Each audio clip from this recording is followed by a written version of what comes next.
The deer farming year really begins in the spring when the calves are born. Our calves start to appear in about May, early to mid-May, and then the hinds will calve right through June to about the end of June.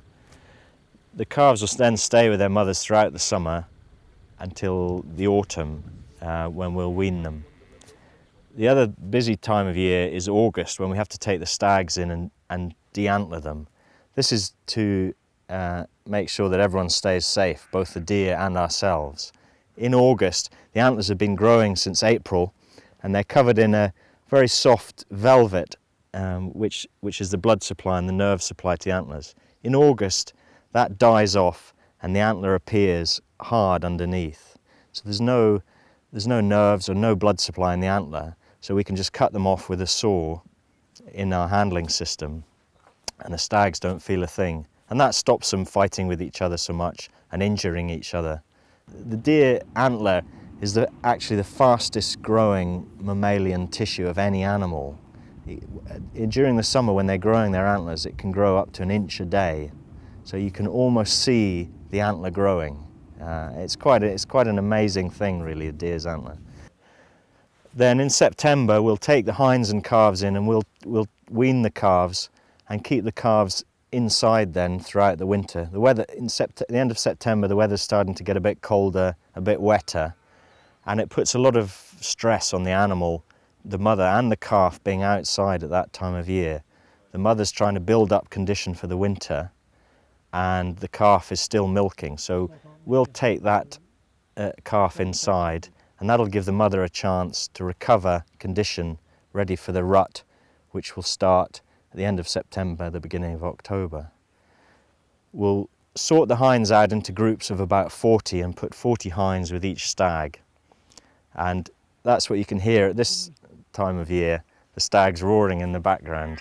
They're ready to rut. And there's nothing you can really do to alter that. It's not like sheep or cattle, where you can have spring calving and autumn calving. The mating season, the rut, is just affected by day length. As the days begin to shorten, the hinds will come into season, and the stags, the testosterone levels in the stags will rise, and they'll start to rut.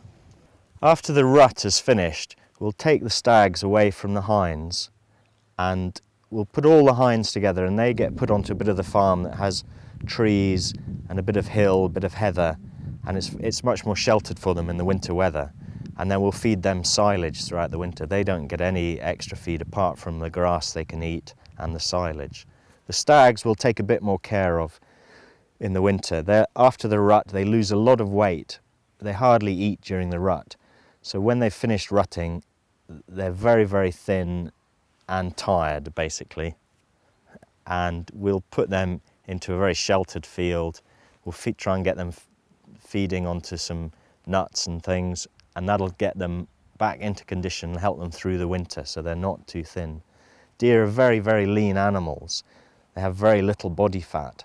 So through the winter it's important that they have either shelter or extra feed so that the weather doesn't affect them too badly. In the spring they'll just feed on grass, particularly clover. They very much enjoy eating clover, and they'll grow on the grass until the autumn, and then we'll send them away for slaughter. Our deer go away to Yorkshire. We put them on a lorry alive, and they travel down to Yorkshire where there's an abattoir, and they'll be killed down there.